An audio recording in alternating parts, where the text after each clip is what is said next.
अस्सलाम वालेकुम viewers, dramas promo channel पर खुश आमदीद।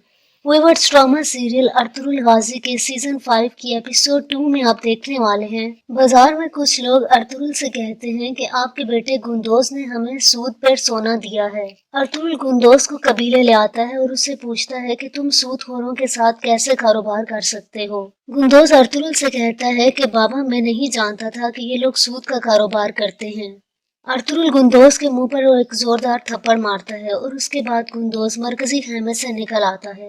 और उसके बाद बमसी अर्तुगरुल से कहता है कि आपने मुझे खोज लगाने के लिए जिस जंगल में भेजा था, जिसके बारे में अलबगाई खातून ने बताया था, मुझे वहाँ पर कोई निशानात नहीं मिले और वहाँ से लाशें भी गायब थी। अर्तुगरुल बमसी को हुक्म देता है कि सोगूत और यूनानी गांव में हर जगह पर पहरा लगा दो, मुझे इस मामले की तह तक जाना है। अलबगाई खातून हफ्सा खातून के खेमे में आती हैं और उनसे पूछती हैं कि अर्तुगरुल ने अब तक दूसरी शादी क्यों नहीं की, जिस पर हफ्सा बताती है कि हलीमा सुल्तान और अर्तुगरुल की प्यार की दास्तानें अब तक सुनाई जाती हैं। हलीमा सुल्तान के मरने के बाद सरदार अर्तुगरुल ने किसी औरत की तरफ देखा भी नहीं। इसके बाद सांगोच को दिखाया जाता है, जो ड्रैगोस बनकर अपनी असली हालत में आया होता है।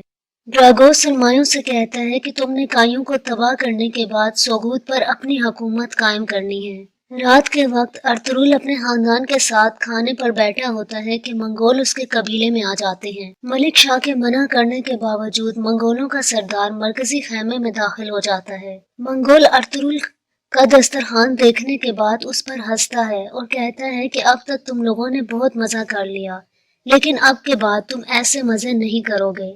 मंगोल अर्तुगरुल को बताता है कि हलाकू खान ने तुम्हारे टैक्स को दुगना कर दिया है। अर्तुगरुल मंगोल सरदार के किसी बात का भी जवाब नहीं देता तो मंगोल अर्तुगरुल से कहता है, अपना ये सरदारी खेमा खाली करो, हमें कुछ देर के लिए आराम करना है। अचानक उस मंगोल सरदार की नजर अलबगाई खातून पर पड़ती है तो वो उसे कहता है कि ये खूबसूरत औरत कौन है। मंगोल सरदार जैसे ही अलबगाई खातून की तरफ अपना हाथ बढ़ाता है तो अर्तुगरुल की बर्दाश्त की हद खत्म हो जाती है और वो अपनी तलवार से मंगोल सरदार का हाथ काट देता है। अर्तुगरुल मंगोल सरदार से कहते हैं कि तुम्हें यहाँ खाना भी मिल जाता और बिस्तर भी, लेकिन मेरे मेहमान की तरफ गलत नजर से देखना मैं बर्दाश्त नहीं।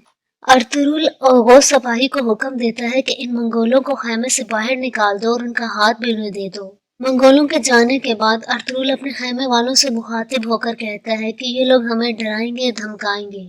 ये दरअसल हमारे ईमान की ताकत को कमजोर करना चाहते हैं, कभी महसूलात बढ़ाकर और कभी अपनी दहशत दिखाकर, लेकिन कभी भी हम इनकी दहशत को अपने ऊपर हावी नहीं करेंगे। अगली सुबह अर्तुगरुल महसूलात के बारे में अमीर बाहुद्दीन के पास कोनिया जाने के लिए रवाना हो जाते हैं। उस्मान अर्तुगरुल से कोनिया जाने की दरख्वास्त करता है तो अर्तुगरुल उसे कहता है, मैं ये कबीला तुम्हारे सपुर्द करता हूँ, तुमने शिकार के लिए नहीं जाना बल्कि अपने फरीजे को अच्छी तरह अंजाम देना है। व्यूअर्स, अगली वीडियो में आप लोग देखने वाले हैं कि अर्तुगरुल मंगोलों के जाल में फंस जाते हैं, लेकिन सफेद दाढ़ी वालों की मदद से अर्तुगरुल इस जाल से निकल आते हैं। अगर आप मजीद वीडियो देखना चाहते हैं तो चैनल को सब्सक्राइब कर दें और इस वीडियो को लाइक करें। शुक्रिया।